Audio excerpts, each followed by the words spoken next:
I'm Lynn Goodwin. I'm the Secretary of City Club. I'm filling in for Tiffany Edwards, the president, who is otherwise engaged today. So today we have an interesting program, but first let me introduce City Club for you. We are a small organization and we've got maybe 50, 60 members. We are looking forward to more members. We do hold programs twice a month, first and third Thursdays of every month, except during election season when we tend to go crazy and hold programs every week so we can get all of the candidates before you. Right now, we are about to enter our new membership campaign. It'll probably start sometime early next month, and we're looking for more people to join us. The one bad thing is we probably will see an increase in dues in the coming year. When City Club was formed in 2011, we established the individual dues at $75. You may have noticed that since 2011, there's been a little bit of inflation. Well, we haven't changed, but we will. So just keep that in mind. We look forward to individuals joining. We always look forward to businesses and community organizations joining. That amplifies our ability to reach out to the community. One of the things that City Club does that is very rarely available is offer a place where people can have reasonable discussions about topics without getting angry at each other. Our hope was that civil conversation about civic issues is our main feature. Today we have Connected Lane County. Connected Lane County is, in a sense, new to Springfield, having just opened a facility at Booth Kelly site, which all of you, I'm sure, are familiar with, right at the end of the trailhead for the Mill Race Trail. Heidi Larwick is the executive director. She will be talking to us today about all of the various opportunities that are available for improving community connection, thanks to Connected Lane County. I won't say any more about it because I will allow Heidi to introduce herself, but without further ado, Heidi. I'm kind of a walker when I talk, so what's my range in terms of where I need to stand? Or I think it's the owl right here. So. That will catch you up pretty much anywhere you are in the It's gonna follow me? Okay, I'll try to keep a little bit still. All right, so I'm Heidi Larwick, and I'm the executive director of Connected Lane County. We're really excited to be in Springfield. I'm going to talk about our new facility towards the end of this, but I want to give you a little bit of background on who we are, because I bet for a lot of you, Connected Lane County, this is your first time hearing of that organization. Is that correct? Maybe a little? Okay. Well, we're a youth serving organization, and we work, as our name suggests, across the county. So in our region, there are 16 school districts and 16 various communities. And so we work with the youth across the county. I want to share with you a little bit about our history and how we got to where we are today. Hopefully this will work.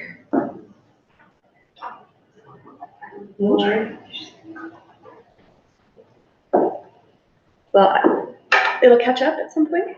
Okay. So about 10 years ago, great.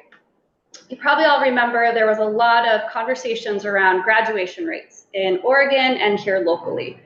At the time, we were ranked 49 out of 50 in terms of our graduation rate, so super low.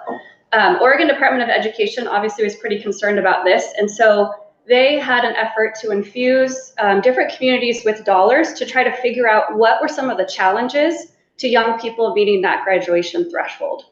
And so at the time, several leaders here, which included the president of U of O and Lane Community College and 3 superintendents, got together and had a conversation around what do we want to do as a community about this. And so they formed Connected Lane County as an initiative, as an idea, as something that they wanted to see grow into an experience or an organization that could help try to solve that challenge. So we were originally housed at the Education Service District. The ESD serves all 16 school districts with various different services. And so we were one of the initiatives there. And they sort of said, what are we going to do about it? The first step is to hire someone to come in and start to convene different groups around the community to listen.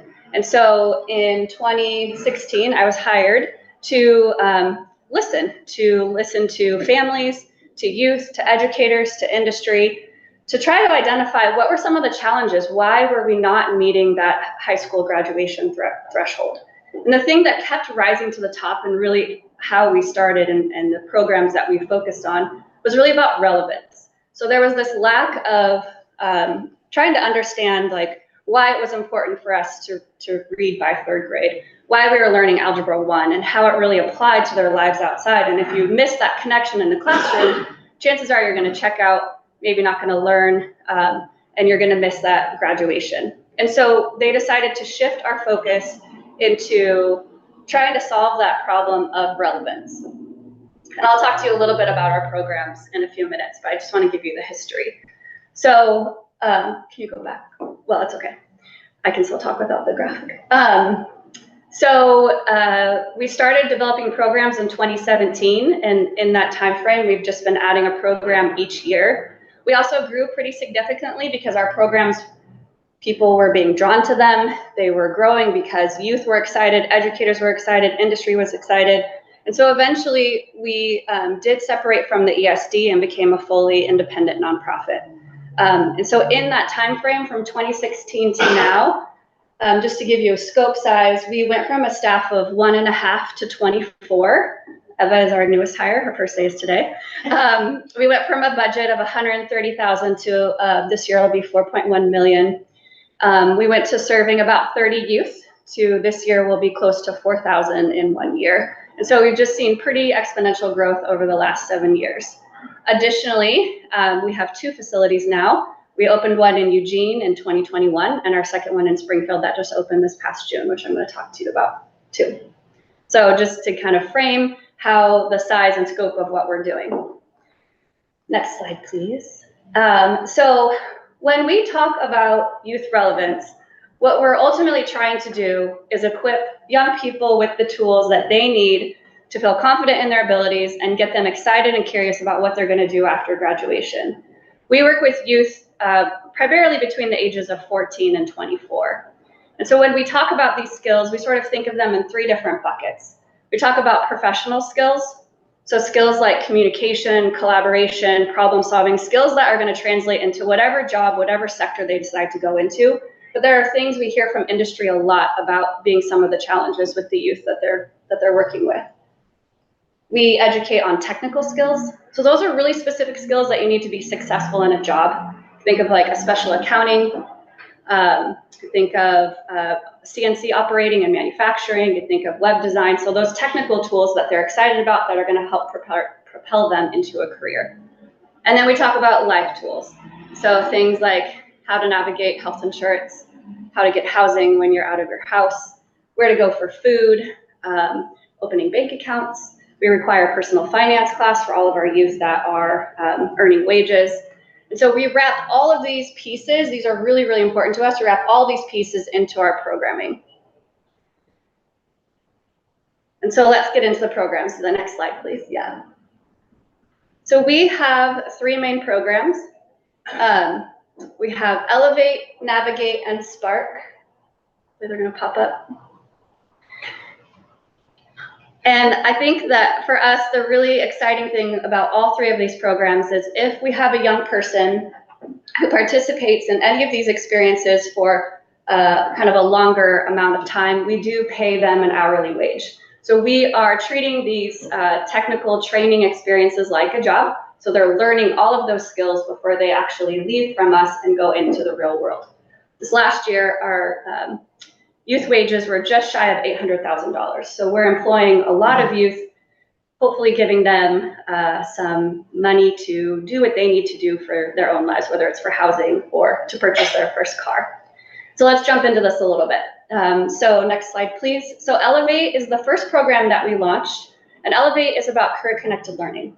So a lot of times we have young people who maybe know what the adults in their household do, maybe they've seen a teacher, but they've never really experienced what it's like to do something. They've never really potentially thought about what does it actually mean to be an engineer? What does it mean to operate a machine or design a website? They just have this kind of notion of what it could be. And so Elevate is really about putting them in those situations where they get to experience it. So we place them into job shadows, we tour through various companies, we do hands-on learning days, and then our most robust experience is a 7-week internship in the summer, where they get to immerse themselves in a 5-week project with a company so they can really understand what it's like to be in that culture and what it's like to perform a particular task. This past summer, we just wrapped up with our internships, and those we average around 70 youth who are out there working in companies over the summer. Next slide, please. So we started Elevate in 2017. Again, that was our first program. And we quickly realized that there was a population of youth that we were missing with it. We have a significant number of young people that drop out of school still. So that low graduation, we're doing a little bit better, but we're not there yet. And so we still have a big, significant number of youth who don't graduate and they're just out there. And so we created Navigate as a way to find those youth, those out of school youth who maybe didn't feel like they were prepared for success, maybe didn't graduate, and help them to re-engage. So we help them to finish whatever classes they need to, get their GED if they need to, and then train them and get them skilled up so that they can be successful and support themselves. And so Navigate's our most intensive, it's a wraparound. Each youth in this program has a case manager. They're typically with us for 18 months to 2 years. And we're helping them to get really stable in their lives. So housing, health insurance, IDs, all those pieces, and then setting them on an employment path. And so this is a lot about, like I said, the wraparound, but then also kind of walking them through the process of their first job and hopefully their second job. And then our third program, our most recent, Spark, started in 2021. And again, this kind of came out of the notion that we were putting young people into internships and giving them these work experiences, but sometimes they weren't quite prepared to be successful in it because they had never practiced the skill before, right? So you have this idea of like, oh, I want to do this thing, but I have never taken that class. Or I've never actually tried to weld. And then we would put them into, maybe not welding, that might be a little extreme, but we would put them into experience where they haven't learned the hands-on piece. And so we created our first Spark facility in Eugene to work on that hands-on piece. So young people come there, they come for 5 weeks in the summer, they come for a week-long camp, they come after school for a whole year, and we are skilling them up in those hands-on pieces so that when they are ready to enter into an internship or into the workforce, they've had experience, they've failed, they've learned, they've done the things so that they can feel confident when they're walking into that manufacturing facility or into that tech company. We opened, like I said, the Eugene facility, so it's 6,000 square feet. We opened it in 2021, and we were pretty much full within 6 months. And there was still just this huge need for this type of learning. And so last June, the board decided to move forward with a second facility in Springfield, which we're calling Spark at Booth Kelly. I'm gonna talk a little bit more in one more slide. But so now we have 2 facilities where we can hopefully accommodate all youth. I think the other piece to that is that our Eugene facility, we were busing kids over from Springfield every day. And it just felt like we needed to have a presence here because there was just a really great need in this community too. So accelerators, this is another component that we just launched in this spring. And it's not its own program because it really combines all 3 programs into one. So another piece to this is there's not a lot of resources available for the age range between 18 and 24. We can get kids to the graduation and we hope that they know the next step. But then after that, they don't go to college. There's not a lot of supports for them. And that's a really difficult age to hire. A lot of people want experience. They want a college degree, but if you don't go to college, then that door doesn't open up for you.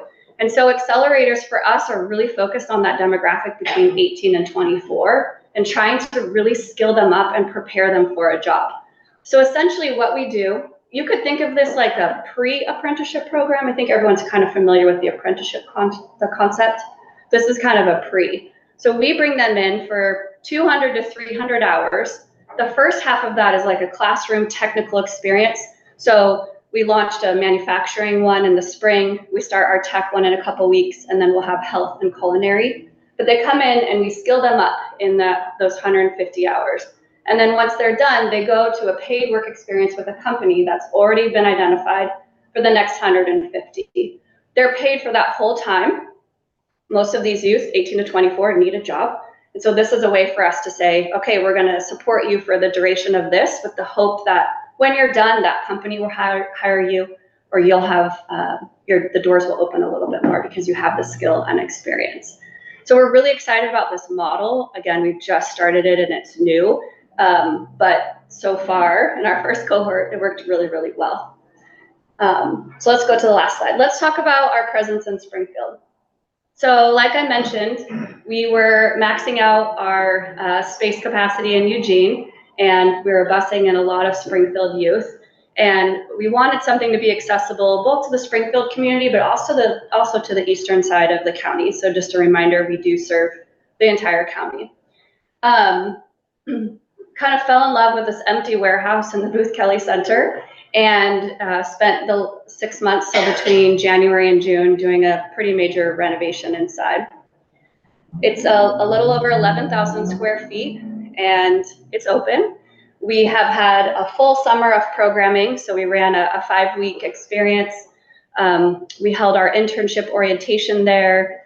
We've done a handful of just other workshops. Essentially what you can do, it has kind of two functions. One is a training facility, so we have things that you would see common in a manufacturing or a tech company. So young people are learning about 2D, 3D design, engineering principles. This facility has welding capabilities, which Eugene didn't.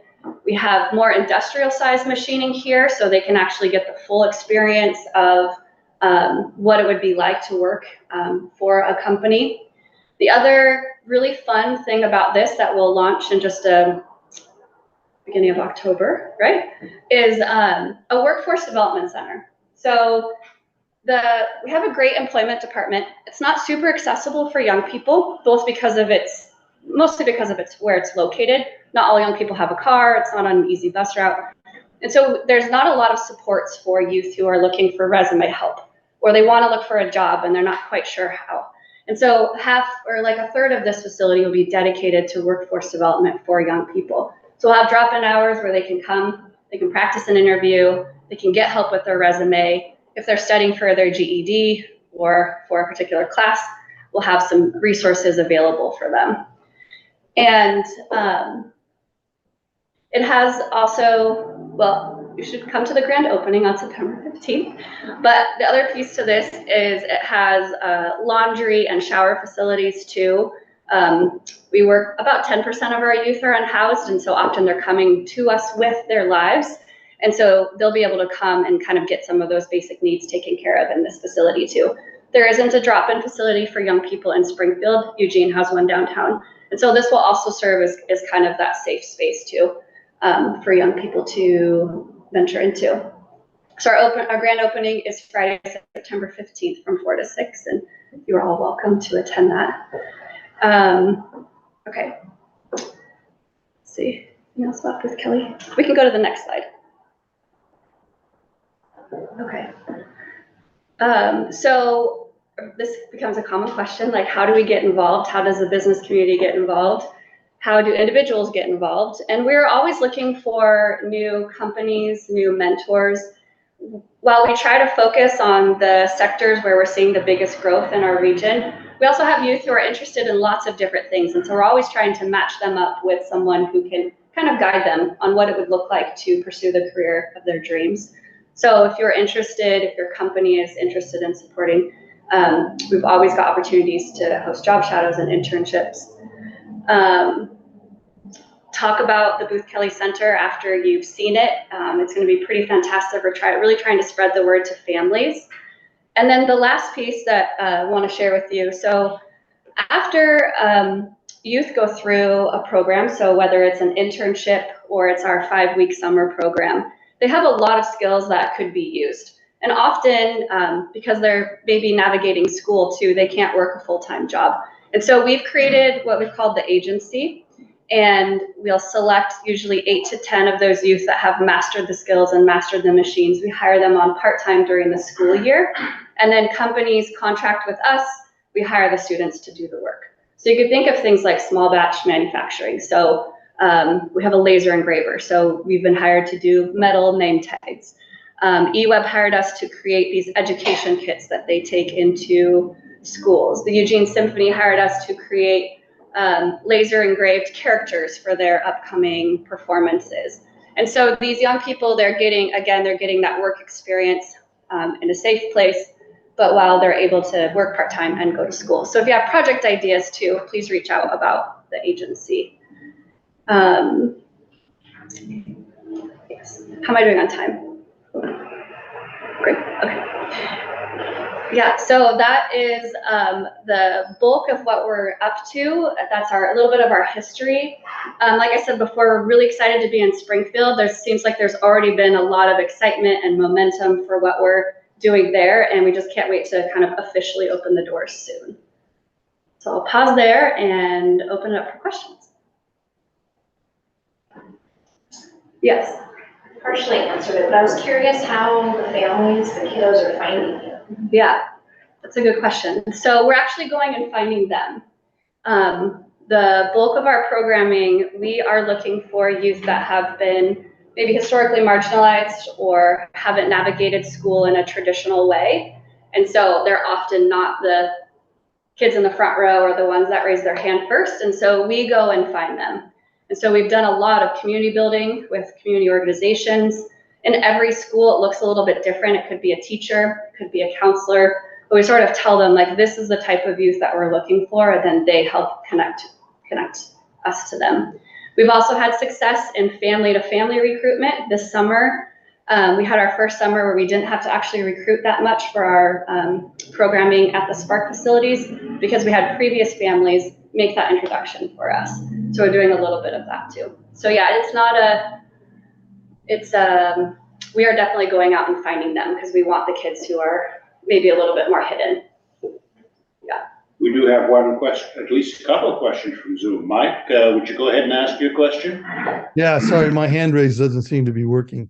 I have two questions. One is, how many of your students eventually attend LCC? And I realize that with COVID and the fact that it's very early in the program, you may not have data on this, but I'm curious if there's any indication that the program is having an impact on graduation rates yet. Yeah, that's great. We're actually just starting to track that data because we are pretty new. I know that anecdotally, the youth that have graduated from our programs, some are at U of O and some are at LCC. And a few of them have chosen to stay here because of their ability to work with us. So I know just this past year, we had a couple that were offered full ride scholarships to PSU and U of O, and they chose it to stay here so that they could continue working. But we'll have that data soon. We just, this past spring, launched our sort of alumni recruitment efforts. So we'll know that soon. And then impact on graduation. That one's tricky because we're just one factor in it. I know that the schools are also making just significant efforts to reach that milestone. So it's really hard to say how much we're impacting it versus all the other variables that might be happening. But for us, we are looking at graduation or GED completion just so we can have that marker to know, like, the youth that we're supporting to know if they're reaching that milestone. So we can connect in a couple of years and I'll have better data for you. Representative Lively, you have a question? Thank you. Mine goes along with what Mike just asked. And so I'm trying to understand within the program, what's the connection, or this whole thing about graduation rates continues to be an argument about how do they count, who do we count and when do we count them? And so given your program, I'm trying to understand, is there something built into the program? So if a student, quote, graduates, because I'm assuming at this point we're not counting GED, graduates or GED within that 18 years or 19-year time frame, do the schools get to take credit for that back even though they went through your program? Because that's where the rubber meets the road. Your schools are being judged on graduation rates, and if your whatever success doesn't get back to the school's data, then the school doesn't get the benefit of that. Yeah, that's a really good question. Maybe you could take that to the legislature. So Yeah, because schools can only claim up to 5 years. So they have their 4-year cohort graduation and their 5-year cohort. But we serve you through, I know I'm looking there, but we serve you through 24. So if, they leave a school at 18, but we get their GED at 22, they're not going to count in the school's data. So, but that's I don't know what the solution is to that beyond, I mean, we have agreements with all the school districts, so we can share our student data with them to say, hi, we know John was associated with Springfield High School at one point. They got their GED at 22. We could send that to Springfield, but it wouldn't necessarily count in their numbers. Just like right now, like this past summer, we had Springfield and Eugene and other school districts participate in our programs. And then we sent those names to the schools because often they can award credit for that experience too. So we're kind of helping with that piece. But the graduation one, I think that's a state level policy change that would probably have to be made. Thank you. Yes. So I'd like to go back to your funding. So Yes. where does your funding come from? It sounds like it came from ESD originally, and Yeah, so it did. Originally, our only source of funding was that Oregon Department of Education money, but since then we have diversified quite significantly. So we have some state money still. This is actually the first year we've had state money again, but we have foundation support. We have business sponsors. We have individual donors. We have contracts in place. So some of our work through Lane Workforce Partnership, we have a couple of contracts set up through them. And then we have a kind of an annual dues requirement for our board of directors. So we've got a little in each of those buckets, or a lot in each of those buckets. Is that helpful? Do you want more specifics? I'm happy. No. I love talking about numbers. That's broad enough. I guess the question I have too, in terms of internships, because there's been a lot of issues about this in terms of, non-paid, paid, prevailing wage. Internships really are tremendous and for all of this in terms of learning. How do you navigate that in terms of salaries? Yeah, so we pay 100% of their salaries right now because we're just in our 3rd year of doing it, and at some point we will lean on businesses to help support the financial piece. We pay $17 an hour. We provide the training at the beginning and the training at the end, and then they have a contact throughout. So we provide all of that support piece too. So we're not just like throwing them into a company without, really supporting them through that process. We check in weekly with their mentor on site. So in addition to the wages, we're also supporting the staff costs to be able to do that because we want to be successful for both sides. So that, our internships are one of our most expensive programs, but it's been so worth it. And I think the companies continue to come back because they're having a very solid experience too. And they feel like the youth that are coming to them are prepared, maybe not skill-wise yet, because that's part of the internship, but professionally they're prepared to enter in. They know what the expectations are because we spend the time with them ahead of time. And so, we will always continue to pay internships. It's just going to be a priority for us. And we'll just continue to increase the wages as minimum wage increases. And I think what happened, we started at 16, and then you probably see there's a lot of places where you can, even like fast food restaurants we're advertising $17 an hour. And so we had to up ours because we wanted to be competitive, but we also wanted them to choose us so that we could help further those skills. And then when they were done, if they, needed another part-time job, then that was an opportunity for them.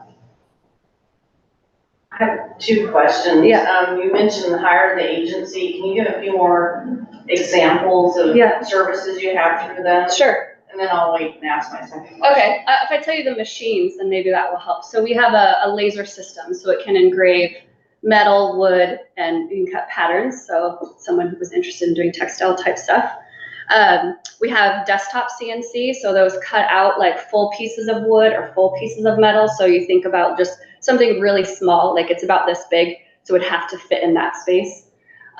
We have a vinyl cutter, so stickers or textile adhesives it could make.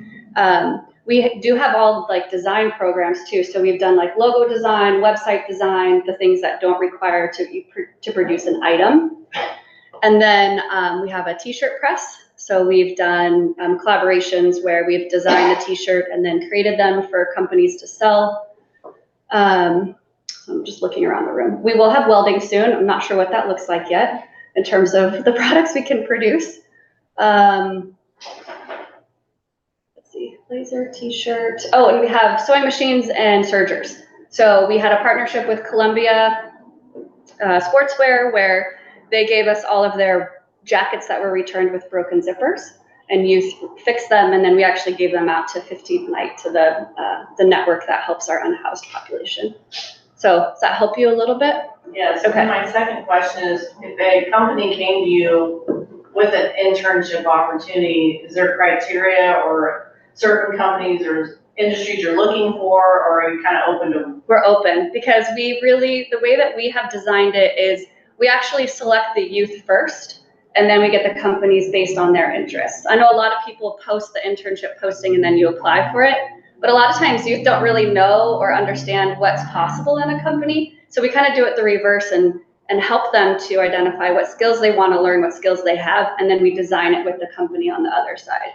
And so we're open to all of the experiences. We do have some minimum requirements. So it is 5 weeks full time. So they need 1 to 2 projects to work on in that time. They do need to have a mentor or a person that they're regularly checking in with.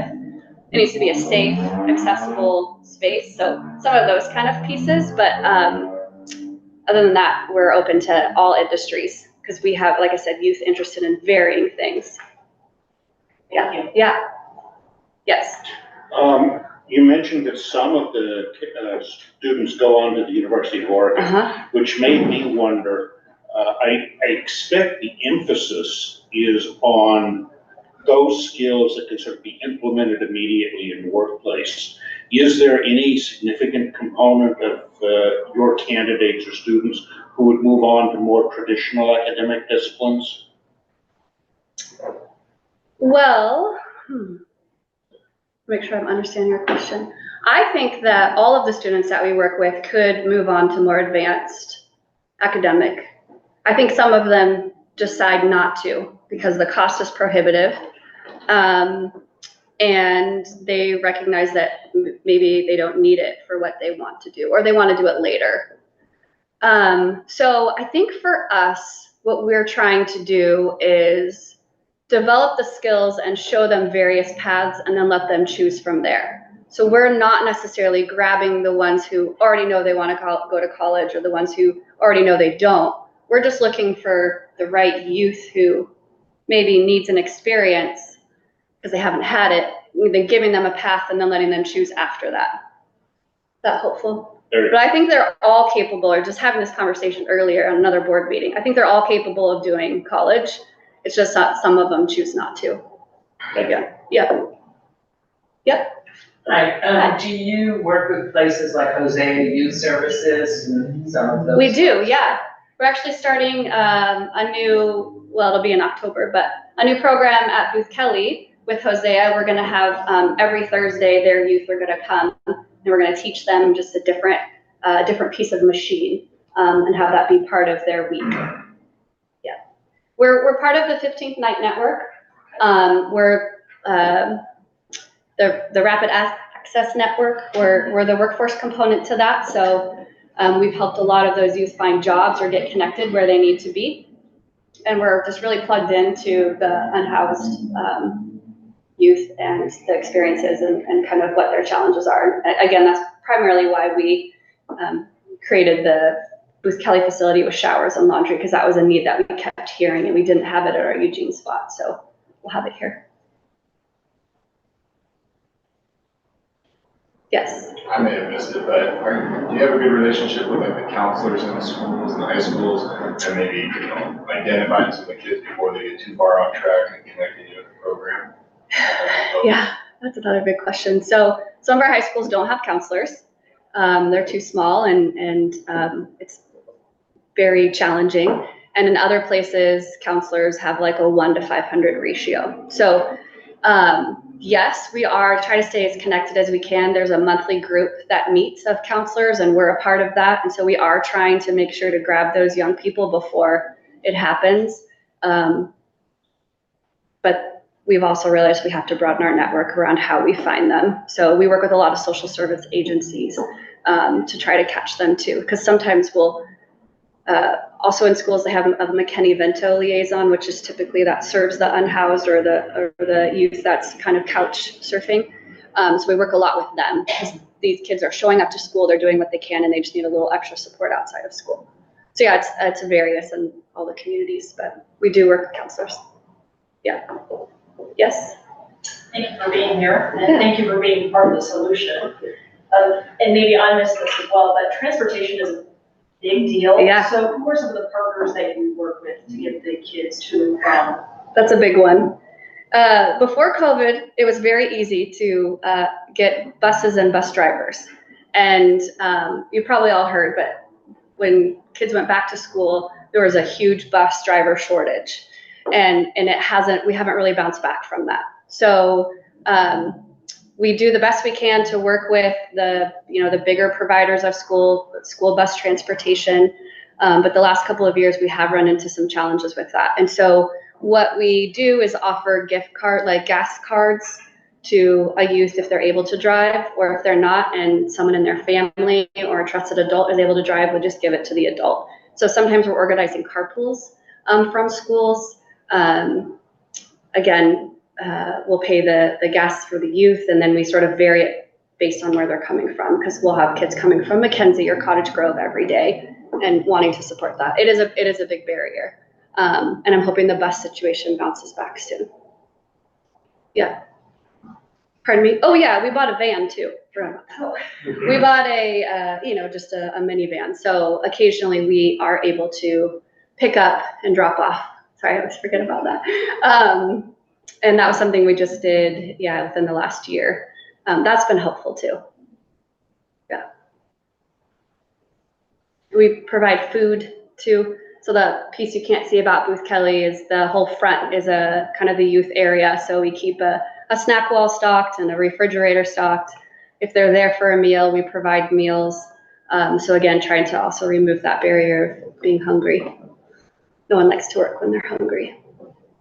Yes. Do you have an ultimate goal for what is your capacity? How many students do you hope to be able to handle?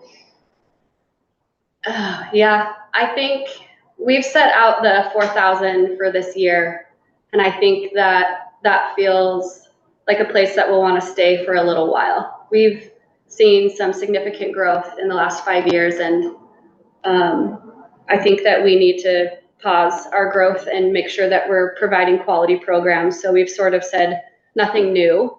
Let's just do the 2 facilities, the programs. Let's do those really, really well for the next few years before we think about growing a little bit more. So I'd say 4,000. We always had this idea. So every year our graduating class for this county is 3,700-ish.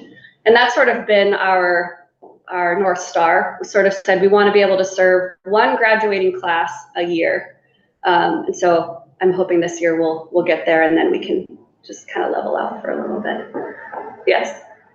So you have the 2 facilities here locally, but you serve the whole county. Can you kind of talk about how you get out to the places outside of Eugene and Springfield? Yeah, I mean, we're in those communities a lot. We're in the schools.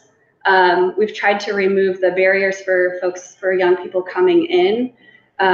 So yeah, we're tabling at things. We're going to their back to school nights. We had an office temporarily in Florence for a little while to try to help Florence and Mapleton youth. Zoom has actually been pretty great because it's allowed us to connect a little bit more, just in terms of recruiting and getting connected. But ultimately, they are traveling into the Eugene Springfield area most of the time. Actually, that's not true. Florence, we've actually established quite a bit of industry relationships out there. So a lot of the internships and experiences we're able to connect out there. But most of the rural communities don't have the companies to be able to. So we're often bringing young people in here. But yeah, we're out and about a lot of program staff are in the schools. They're making relationships with the students and the teachers so that they're like a trusted face. Yeah.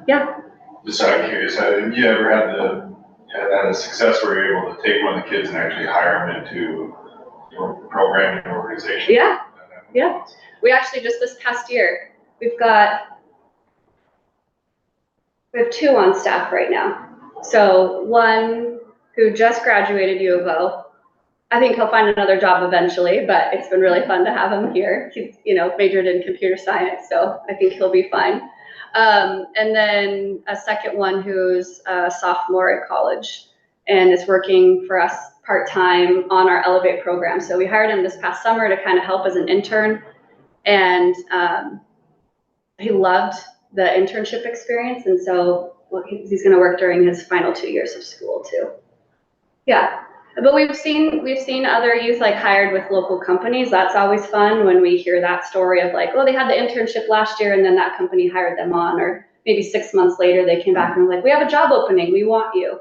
So it feels good to like be able to say, hopefully that success was part of the connection that we helped make. But yeah, I look forward to like 5 years and seeing like where our high school youth are right now in 5 years, because every day I'm just blown away by what they've been able to achieve in a short amount of time and just given the space to do it. So I'm really excited for our community and I hope that they stay here. Yes. The pandemic may skew any sort of analysis, but have you noticed any difference or change in the level of the students' ability to participate?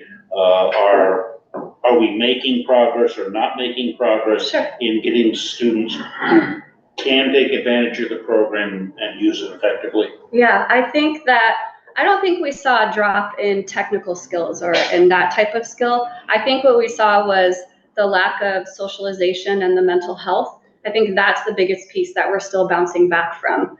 I think I remember the first time we hosted something in person with a group of 30 after they hadn't been in school. There was a real like anxiety and apprehension because it was something they hadn't had to do. And I think we're still kind of recovering from that.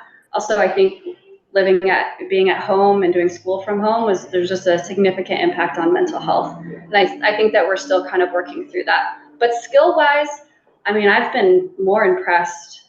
I continue to just be impressed with how quickly they're advancing in their skills. I think it's the socialization and the support that we still need to do a better job of helping them to navigate. Yeah. One of the things I notice with youth is they're not as engaged civically. They're not joining Rotary. Leadership. Leadership. So is there within those core programs, do you incorporate that into that? We're trying. Yeah. So we haven't come up with a great name for it yet. We have a youth advisory council that pulls from like 3 to 4 from each program, and then they help a little bit guide where our program should go. And so, but that's just a small group. Our Navigate program, that is one of the elements that we do there. So we encourage volunteering and try to set up those types of experiences. But our Youth Action Council, I think, is probably the closest thing. This past year, we also tried to engage more youth in speaking opportunities. So we held a series of fundraising breakfasts where they were responsible for kind of giving the pitch. We had the governor out a couple years ago and they kind of led that. So we're doing it, but it's pretty small. I wouldn't say, that we've built that successfully into everything, but probably a good reminder for us to be thinking about that. Yeah. Well, if there are no other questions, Heidi, thank you very much. We did get one comment on Zoom. The work of this program is impressive and holds great promise. Great job. Thank you very much. We will meet again in 2 weeks, and I would urge you all to be here for that program. We will have Senator Floyd Brzezinski, Representative Charlie Conrad, and Representative John Lively, who has joined us today, to discuss the 2022 or 3 legislative session, whichever one it is this time, and what's going to happen in the next legislative session. I expect that it could be a very stimulating program. Hopefully maybe some fireworks. We never know what will happen. Anyway, thank you very much for coming today, and we look forward to seeing you at noon on September 21st, either online or in person. Thanks again.